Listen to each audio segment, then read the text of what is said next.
Catherine, tell us more about what we're going to expect in the French president's speech.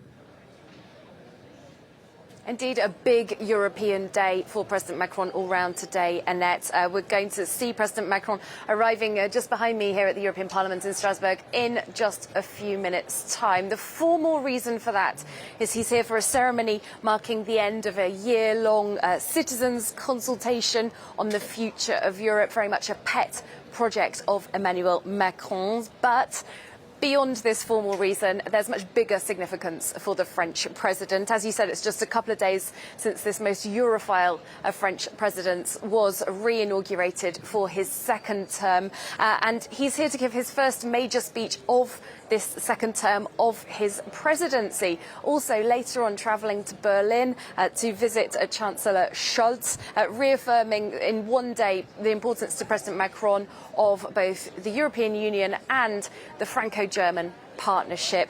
Two things that he really believes in wholeheartedly.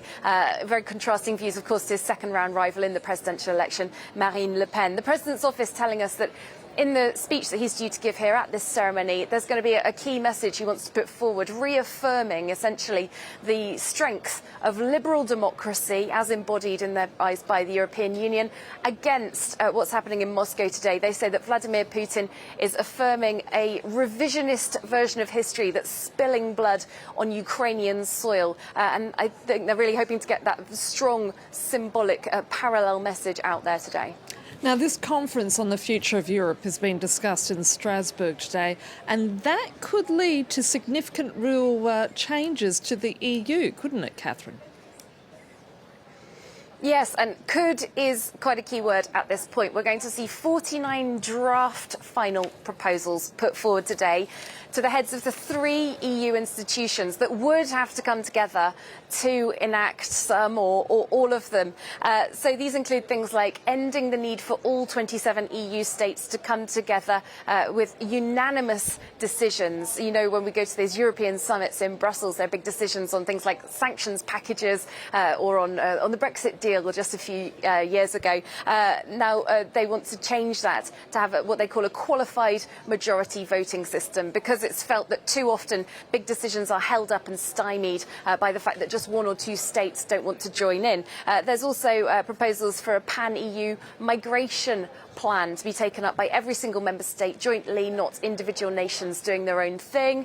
And also, for example, a call for more EU defence cooperation. Now, as you said, this could amount to big change. A lot of these proposals would need to see the fundamental European treaties rewritten and changed for good. That would be a massive change for the European Union. But there are varying degrees of support for this. We know that as many as 10 European Union governments are supposedly getting together today and publishing an open letter saying that they oppose changing the treaties. They believe that the EU works well as it is. On the other hand, we've got leaders like Italy's Prime Minister Mario Draghi saying last week that he's already in favour of the idea of changing treaties.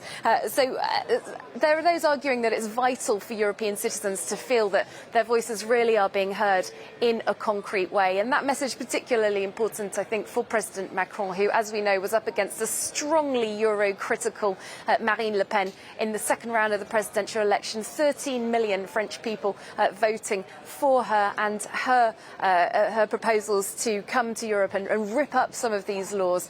So what comes out of this conference certainly could have massive implications for the European Union in years to come. Catherine Nicholson reporting there from Strasbourg. Thank you.